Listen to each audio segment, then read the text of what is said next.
Hello friends, स्वागत है आपका अपने YouTube channel Bihar board study point प्रिंसर पे, जहां पे आपको क्लास 9 से लेकर क्लास 12 की सभी विषयों की तैयारी बहुत ही आसान शब्दों में कराई जाती है और साथ ही साथ आपको कंपटीशन की भी तैयारी इस पे कराई जाती है। खास करके लूसेंट का बुक का टोटल यहाँ पे बहुत ही इजी लैंग्वेज में, बहुत ही सरल लैंग्वेज में आप लोगों को यहाँ पे बताया जाता है। तो जैसा कि आज का जो हमारा क्लास है वो क्लास है, हम क्लास 10th का हिंदी पढ़ने वाले हैं। और कौन सी हिंदी? तो फर्स्ट हिंदी मतलब गोधूली। और गोधूली का ये दूसरा चैप्टर है। जैसे कि पिछली क्लास में हम लोग हिंदी में पहला चैप्टर श्रम विभाजन और जाति प्रथा डॉक्टर भीमराव अम्बेडकर जी द्वारा जो लिखा चैप्टर है उसको पढ़ा है। फिर हमने उसका ऑब्जेक्टिव क्वेश्चन पढ़ा, फिर सब्जेक्टिव क्वेश्चन पढ़ा, मतलब चैप्टर को पूरी तरह से अच्छे से कंप्लीट कर लिया। और आप लोगों ने बहुत अच्छा देखा भी है, बहुत अच्छा उस पर आप लोगों का रिस्पांस भी है। इसी तरह बस आप लोग रिस्पांस देते रहिए, बहुत अच्छा लगता है। कमेंट भी आप लोग करते हैं, लाइक भी करते हैं। तो चलिए आज हम लोग शुरू करते हैं इसका दूसरा चैप्टर। दूसरा चैप्टर क्या है? उसका नाम है 20 के दांत, जिसके लेखक का नाम है नलिन बिलोचन शर्मा। यानी कि नलिन बिलोचन शर्मा इस चैप्टर के लेखक का नाम है। एक बात मैं आप लोगों को बता देना चाहता हूं कि आप लोग किसी भी लेखक का नाम मत भूलिएगा, उसे अच्छे से याद कीजिए। मतलब कहने का मेरा अर्थ ये है कि 12 कविताएं हैं और 12 कहानियां हैं। तो इसमें से 12 कविताओं के कवियों के नाम और 12 कहानियों के लेखकों के नाम आप कंठस्थ याद कर लीजिए, चाहे वो हिंदी हो चाहे वो इंग्लिश हो। रीजन ये है कि एग्जाम में हर साल हिंदी और इंग्लिश में 5 से 6 नंबर का क्वेश्चन ऑब्जेक्टिव में आपके लेखकों के नाम से ही क्वेश्चन पूछा जाता है। क्वेश्चन कैसे रहता है? जैसे कह देगा कि श्रम विभाजन और जाति प्रथा के लेखक का नाम निम्नलिखित में से क्या होगा। या ऐसे भी पूछ सकता है कि निम्नलिखित में से कौन श्रम विभाजन और जाति प्रथा के लेखक हैं, और 4 ऑप्शन आपको दे दिए जाएंगे, उसमें से किसी एक ऑप्शन पे आपको टिक करना होता है। तो फिर आपको पता होगा तभी तो टिक कीजिएगा। इसलिए आप चैप्टर का जो लेखक हैं, जो कवि हैं, उसका नाम आप लोग जरूर याद कर लें। तो चैप्टर को हम शुरू करेंगे पिछले चैप्टर की तरह, मतलब पहले हम लेखक का परिचय पढ़ेंगे और फिर कहानी का सारांश पढ़ेंगे। कहानी का सारांश अगर आप लोग समझ जाते हैं कहानी का कि इसमें क्या है, इसका क्या थीम है, तो बाबू याद रखिए जब हम चैप्टर पढ़ेंगे ना, लाइन बाइन एक्सप्लेनेशन देंगे, बहुत ही इजी आप लोग को रहेगा, बहुत ही मजा आएगा पढ़ने में। और ये जो कहानी है थोड़ा सा इंटरेस्टिंग भी है, मजा वाला कहानी है, इससे तो क्वेश्चन हर साल एग्जाम में रहता है। तो चलिए पहले हम क्या लेखक के बारे में पढ़ लेते हैं और उसके बाद से हम कहानी का सारांश समझेंगे, ठीक है। और इसके बाद वाला जब वीडियो आएगा तो उसमें हम लोग कहानी को स्टार्ट करेंगे। तो किताब में देखते हैं। लेखक है नलिन बिलोचन शर्मा जी। यहाँ पे आप लोग देख सकते हैं अपने बुक में, ये देख सकते हैं नलिन बिलोचन शर्मा जी है, यही बुक है आप लोगों का और मैं ये पढ़ने वाला हूँ। नलिन बिलोचन शर्मा का जन्म 18 फरवरी 1916 ईस्वी में पटना के बदरघाट में हुआ। यानी ये जो लेखक है नलिन बिलोचन शर्मा जी, इनका जन्म हुआ है 18 फरवरी 1916 में।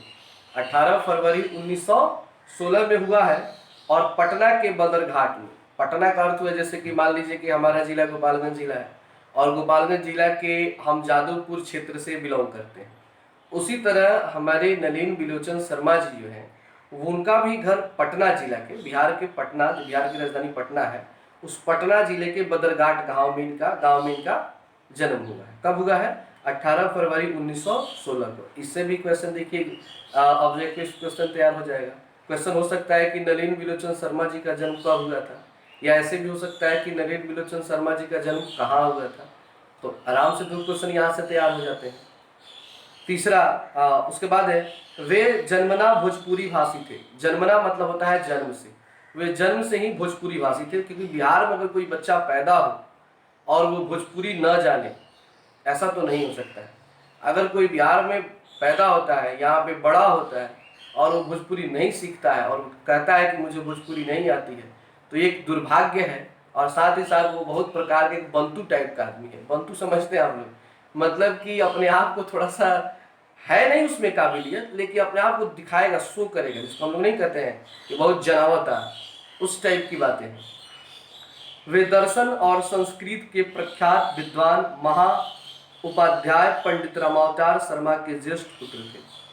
यानी इनके पिताजी का जो नाम था वो था पंडित रामावतार शर्मा। तो इसे भी याद कर लीजिएगा कि नलिन बिलोचन शर्मा जी के पिताजी का नाम क्या था, तो पंडित रामावतार शर्मा।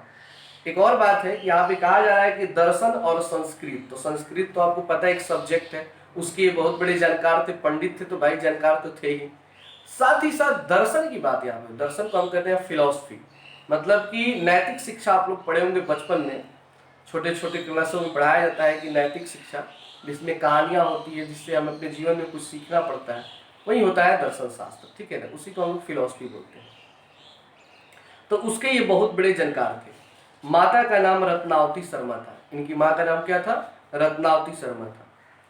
उनके व्यक्तित्व निर्माण में पिता के पांडित्य के साथ उनकी प्रगतिशील दृष्टि की भी बड़ी भूमिका थी।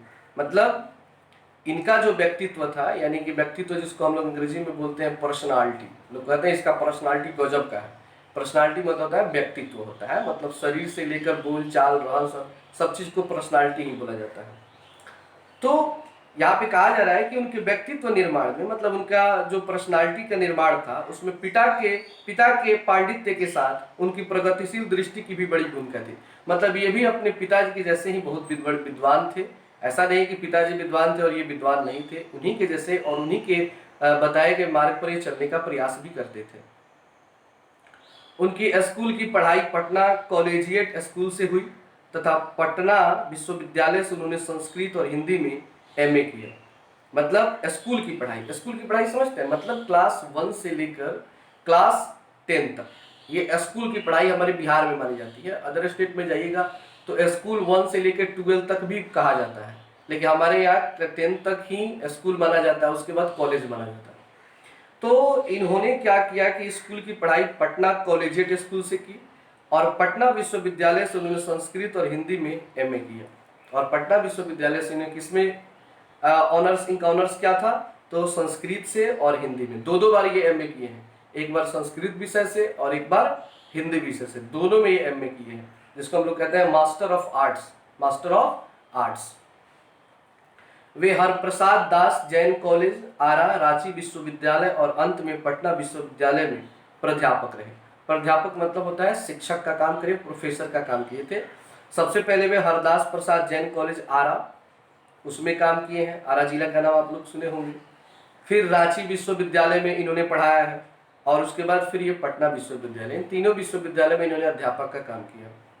सन 1959 में वे पटना विश्वविद्यालय के हिंदी विभाग के अध्यक्ष हुए। 1959 की बात है, वे पटना विश्वविद्यालय के हिंदी विभाग के क्या हुए, अध्यक्ष बने और मृत्यु पर्यंत इस पद पर बने रहे। मृत्यु पर्यंत का अर्थ होता है मरने के समय तक, यानी कब इनकी मृत्यु हुई है, 12 सितंबर 1961 में इनकी मृत्यु हो गई है। तो यहाँ पर भी क्वेश्चन तैयार होता है कि इनकी मृत्यु कब हुई थी, तो 12 सितंबर 1961 को। फिर ये क्वेश्चन तैयार हो सकता है कि उन्होंने किस विषय में एमए किया था, तो कहेंगे संस्कृत और हिंदी में। तो ये सारे क्वेश्चन ही बाबू देखिए ऑब्जेक्टिव क्वेश्चन होता है, कोई अलग से ऑब्जेक्टिव क्वेश्चन तैयार नहीं होता है, आपकी किताब से ही ऑब्जेक्टिव क्वेश्चन तैयार कर दिए जाते हैं और उसी को आपके एग्जाम में ले लिए जाते हैं। फिर इसका दूसरा पैराग्राफ है, हिंदी कविता में प्रपद्यवाद के प्रवर्तक और नई शैली के आलोचक नलिन जी रचनाएं इस प्रकार हैं। अब इन्होंने कौन कौन सी मतलब पुस्तकें लिखी, कौन कौन से पाठ लिखे उसके बारे में दिया गया। पहला है दृष्टिकोण, फिर है साहित्य का इतिहास दर्शन, फिर है मानदंड, हिंदी उपन्यास विशेषतः प्रेमचंद, साहित्य तत्व और आलोचनात्मक ग्रंथ, 20 के दांत और 17 असंग्रहित पूर्व छोटी कहानियां, कहानी संग्रह केसरी कुमार तथा नरेश के साथ काव्य संग्रह, नकेन के प्रपद्य और नकेन दो सदल मिश्र ग्रंथावली, अद्या प्रसाद क्षत्रिय स्मारक ग्रंथ, संत परंपरा और साहित्य आदि संपादित ग्रंथ है। मतलब ये सारी पुस्तकों के इनके नाम है। तो ये कोई उतना इम्पोर्टेंट नहीं है एग्जाम के लिए, बस पढ़ लीजिएगा एक बार। आलोचकों के अनुसार प्रयोगवाद का, आलोचक मतलब होता है शिकायत करने वाला, पहले ही बताया पहले चैप्टर में। आलोचकों के अनुसार प्रयोगवाद का वास्तविक प्रारंभ नलिन बिलोचन शर्मा की कविताओं से हुआ है और उनकी कहानियों में मनोवैज्ञानिकता के तत्व समग्रता से उभर कर आए। आलोचना में वे आधुनिक शैली के समर्थक थे। वे कथ्य, शिल्प, भाषा आदि सभी स्तरों पर नवीनता के आग्रही लेखक थे। उनमें प्रायः परंपरागत दृष्टि एवं शैली का निषेध तथा आधुनिक दृष्टि का समर्थन है। आलोचना की उनकी भाषा गठी हुई और संकेतात्मक है। उन्होंने अनेक पुराने शब्दों को नया जीवन दिया जो आधुनिक साहित्य में पुनः प्रतिष्ठित हुई। यह कहानी विष के दांत तथा अन्य कहानियां नामक कहानी संग्रह से ली गई है। यह कहानी मध्य वर्ग के अनेक अंतर्विरोधों को उजागर करती है। कहानी का जैसा ठोस सामाजिक संदर्भ है वैसा ही स्पष्ट मनोवैज्ञानिक आशय भी। आर्थिक कारणों से मध्य वर्ग के भीतर ही एक और सेन साहब जैसों की एक श्रेणी उभरती है जो अपनी महत्वाकांक्षा और सफेद पोशी के भीतर लिंग भेद जैसे कुसंस्कार छिपाए हुए हैं, तो दूसरी ओर गिरधर जैसे नौकरी पेशा निम्न मध्य वर्गीय व्यक्ति की श्रेणी है जो अनेक तरह की थोपी गई बंदिशों के बीच भी अपने अस्तित्व को बहादुरी एवं साहस के साथ बचाए रखने के लिए संघर्षरत है। यह कहानी सामाजिक भेदभाव, लिंग भेद, आक्रामक स्वार्थ की छाया में पलते हुए प्यार दुलार के कुपरिणामों को उभारती हुई सामाजिक समानता एवं मानवाधिकार की महत्वपूर्ण बानगी पेश करती है। मतलब इस कहानी में बताया गया है कि कैसे लोग अपने आप को समाज में बड़ा तो दिखाते हैं लेकिन वो अंदर से बड़े नहीं होते हैं, वो केवल दिखावे के लिए बड़े होते हैं। समाज में अपने आप को बड़ा दिखाते हैं लेकिन अंदर से वो बहुत गरीब होते हैं। ऐसे ही ये कहानी है सेन साहब की, गिरधर की, जो अभी आप लोगों ने सुना। चलिए हम कहानी का सारांश समझ लेते हैं बहुत ही छोटे शब्दों में। थोड़े से शब्दों में इसे बताऊंगा, 3 से 4 मिनट में मैं समाप्त कर दूंगा और इसके बाद वाले वीडियो में हम लोग शुरू करेंगे कहानी को लाइन बाय लाइन अच्छे से पढ़ना शुरू करेंगे। ठीक है, देखिए होता है कि इस कहानी में कौन कौन कैरेक्टर है, कौन कौन से पात्र है, उनका नाम पहले मैं बता देता हूँ। सबसे मुख्य किरदार है सेन साहब, पहले व्यक्ति है सेन साहब, दूसरी है सेन साहब की पत्नी, 2 आदमी हो गए। 3 नंबर पे है उनका एक बेटा है खोखा। क्या है? खोखा। वैसे तो उसका नाम कासू है लेकिन उसको खोखा कहा जाता है क्योंकि ये जहाँ पे लिखा गया है वहाँ पे लड़कों के लिए खोखा और लड़की के लिए खोखियों का शब्द का प्रयोग किया जाता है। जैसे होता है ना, कई जगह लोग छोरा छोरी बोलता है, उसी तरह खोखा खोखी चलता है।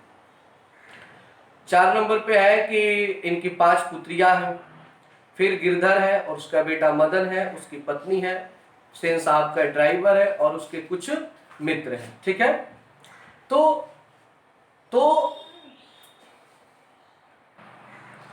सॉरी कोई बीच में आ गया था इसलिए थोड़ा सा, तो चलिए, तो इतने कैरेक्टर इस चैप्टर में। अब किसकी क्या भूमिका है थोड़ा उसके बारे में बता देना चाहता हूँ।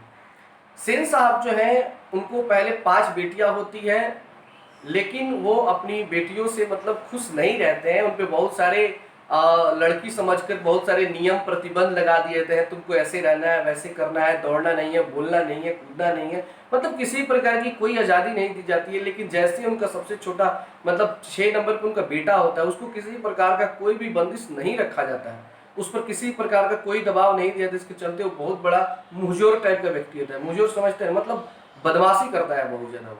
उसके बाद इसमें इनका जो एक नौकरी करता है इनके यहाँ गिरधर, उसका एक बेटा है मदन, उससे इसकी बराबर झगड़ा होती है जिसका शिकायत सेन साहब उसके पिता गिरधर से करते हैं, बराबर करते रहते हैं। और अंत में होता क्या है कि गिरधर को नौकरी से निकाल दिया जाता है। बस यही कहानी है। अब कहानी को अगर अच्छे से मजा लेके पढ़ना है, वैसे कहानी को मैंने पूरा नहीं बताया, बीच में ही रोक दिया ताकि पढ़ेंगे तो मजा आएगा, क्योंकि मैं पूरा पहले ही बता दूंगा तो इंटरेस्ट आपका खत्म हो जाएगा। इसलिए अब कहानी को अगले वीडियो का इंतजार कीजिए और जा करके चलिए मिलते हैं दूसरे वीडियो में और फिर कहानी को लाइन बाय लाइन पढ़ते हैं। तो आज के लिए इतना ही। Thanks for watching this video.